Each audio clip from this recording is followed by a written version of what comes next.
project. And first, to give us some practical experience of the consultations from Estonia is Alvar Sagur from the Angla Windmill Park and Heritage Culture Centre. Tuleme siis Saaremaalt. Enneks mul on Alvar Sagur. Ja kõline saarlane, väike ettevõtja. Ja vabandan ette juba ära, et kui minu põhitegevus ei ole siis lektoriks olla, nii et katsuge must tegelikult aru saada, et ma veidi takendan. Võib-olla mõne sõnaga sellest Saaremaast üldse teile, võib-olla osad ei ole seal käinudki, osa tuleb selle kindlasti. Tuleb siis Saaremaa suuremad saared, ehk siis Saaremaalt. Meie pindala on 2700 ruutkilomeetrit circa ja meie rahvaarv on siis 30 000 elanikku, siia-sinna mõne tuhandega. Pealinnaks on meil Kuressaare ja Kuressaares elab siis circa 15 000 elanikku ja lähipiirkonnas, maakonnas, ehk siis lähivaldades või Saaremaa valdades elab siis kokku 15 000 elanikku.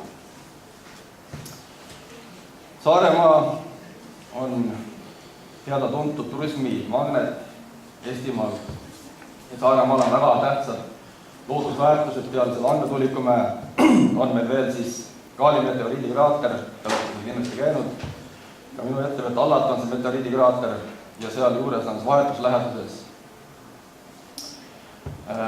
Kaali kraater, mis saab 15-aastaseks, siis on meteoriitika paegivi muuseum ja seal on siis veel kehte meteoriit. Minu Allat on veel siis ka Pangapank, üks suurem Saaremaa vaatamisväärsus. Aga lähme siis selle projekti teema juurde, just nimelt Angla Tuulikumägi, mis on siis Saare maakonnas üks tähtsamaid turismiobjekte.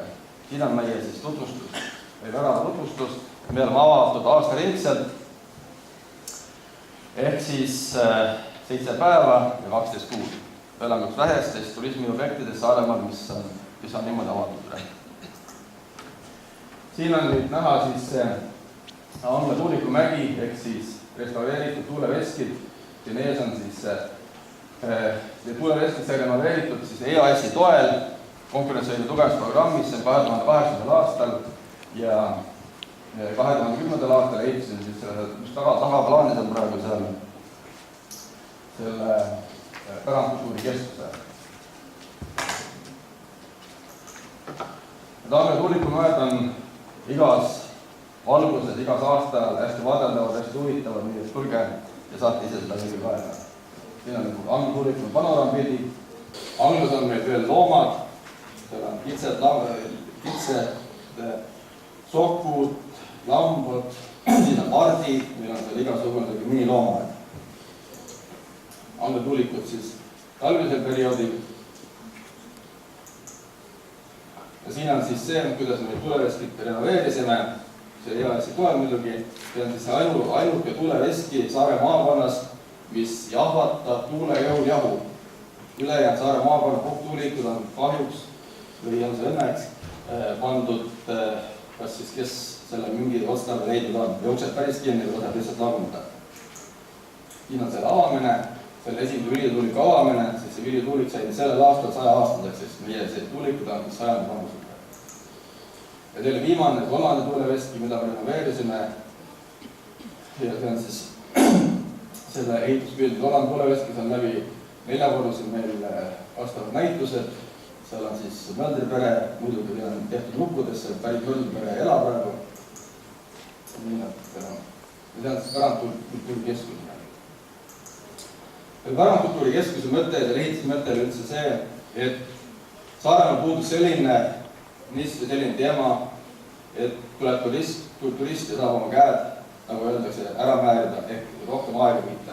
Meil selle pärandkultuurikeskus on töötoad, siin on sepikoda, savikoda, mildikoda, kolumiidikoda ja püsinäitused ja suured saalid igas nõupidamisteks ja üritusteks. Ja sepikoda mitte on siin all. Siin on siis näha, kuidas siis selles kolumiidikojas graveeritakse, kuidas siis mammi õpetab tüdrukule siis ketremist ja siin on siis ürituste ajal või hea ilma korral me toome kedraid ka õue või savikedrad, et saab ka õues tööd teha. Siin on näidatud siis veel Savipada, siis meil palju külalisi, nii noori kui vanu, kes seda teeb ja millest huvitatud on. Siin on meil angla kultuur või parandkultuur, ehk siis tänane loeng ongi just parandkultuurist nimelt. Meie üritused ongi seal angla parandkultuuri päev, mis on meil iga aasta augustis, mis on meil juba võtnud sellise rahvusvahelise, hea positiivse suhtumise. Siis paneme tulerestki tööle, siin on Mölder raputab praegu seda jahu ühele pähe, see on see hea õnne märk, et kes selle valituks saab, siis ta ise teab, kuidas ta õnnel on hääletada. Siin meil rahvusvaheline teema, käisime venelased, käisime selle üritusel. Siis üks vallatud noorärad. Siis ürituse algused siin igasugused karessisõidud ja sellel aastal 2013. aasta 3. august oli meil Ratsameeste kohtutulek Angla tuulikumäel. Väga paljud pulmarituaalid tehakse meil Anglas, sest et leib ja vili ja siis see viljalahvatamine on elu alus, kogu see leivategu. Nii et see pulkaarid saab väga eduliselt ja hästi ennast tunda igasuguste ja see pärandkultuuri keskuses. Nad saavad siis oma mingi taiese valmistada või mida iganes, mis jääb mälestuseks ja siis selles majas oma pulmaüritus ka pidada. Päevadest on meil siis leivanädal, mis on ka hästi popp, see on ühe nädala nädal, see lõppes alles nüüd ära. Siis on meil vadipäev, siis on meil üks ülimees juhlikult. Anglas on hästi arenenud ja hästi levinud ka jõulumaa, mis on ka meil nagu pärimuskultuuris päkapigu jõulukonnad, nii nagu seda vanasti täpselt tehti ja oleme püüdnud selle võimalikult huvitavaks teha. Ja nüüd läheb siis selle projekti teema juurde. Meie Angla siis põhiteema on ikkagi see, et ise valmistada Angla pärandkultuuris leiba, seda rahvale pakkuda ja selle, kuidas ma ütlen, siis selle leiva kultuuri võimalikult palju propageerida. 2012. aastal astusid äkki uksest sisse 4 kaunist maaturismi daami ja näete, laud on üsna tühi, meil ei olnud midagi pakkuda, peale tükikese leiba. Aga nemad siis tegid meile ettepaneku, aga osalege siis selles programmis, vaatame, mis see programmi nimi oli siin, see on siis kultuuripärandi kasutamine maaturismis. Noh, kui selline meeldiv pakkumine tehti, olime muidugi nõus sellest ka osalema ja kirjutasin siis projekti ja meil siis nagu siis õnnestus see välja valituks saada ja nii me seda projekti siis vaikselt elama hakkasime. Eesmärgiks oli selle projektil siis pakkuda Saaremaa rahvuskultuuri just nõnda nimetatud kõhu kaudude.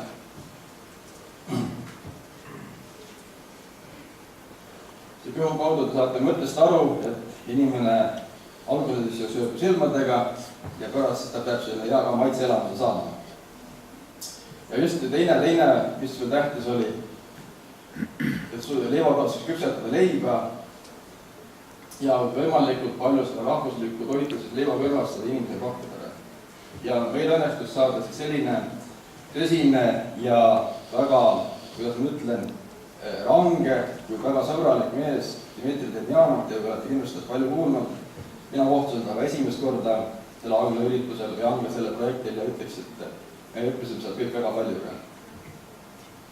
Ütleme sedasi, meie töökäik oli siis, et just nimelt see sammune rahvulise talurahva toit tuua praegu siis meie Angla tuuliku pakutavale lauale.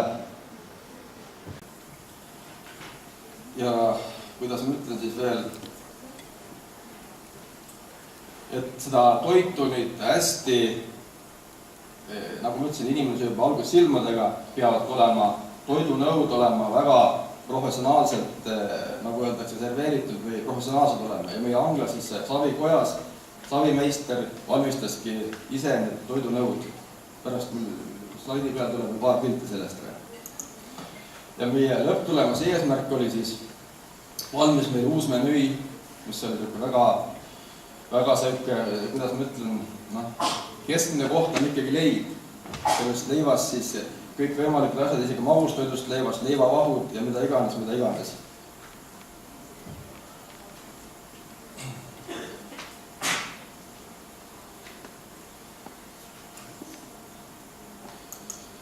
Siin on siis pilt sellest Dmitri Demjanovist. Noh, ma ütleks, et see lahe sell, 2 näppu püsti, eks ole, et teeme ära, millest küsimus. Ise käisingi seal mitu korda seal üritusel, kuidas selle noori kokapoisse meil õpetas mu kokaoskused olid ennem täpselt muna praadimine ja röstaraias röstis selle saia küpsetamine, aga nüüd ma olen hoopis teise suhtumiseks ja toidusse. Nii et isegi väga paljud said sealt juurde. Siin on siis, kuidas ta meie noori kokapoisse siin õpetas.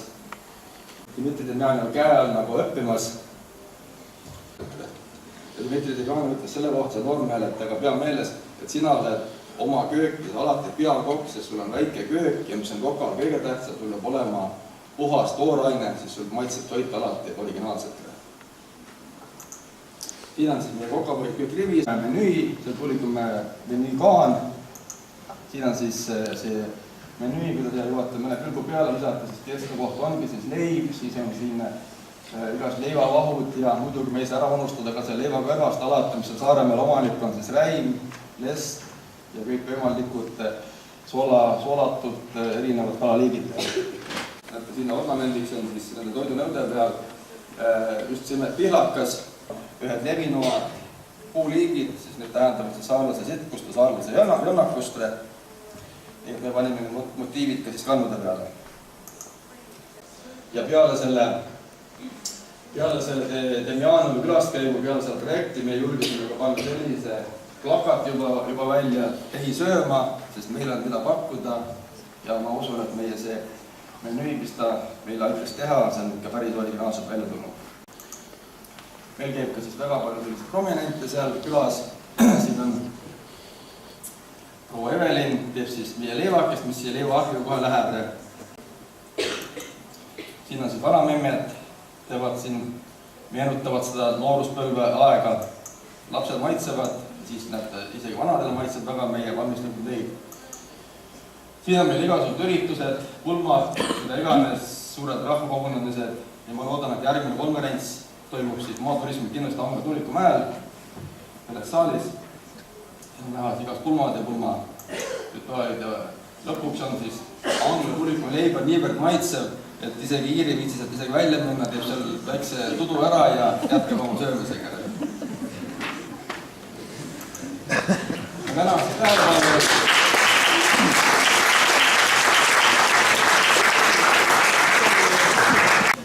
But before you leave the stage, perhaps there might be some questions regarding...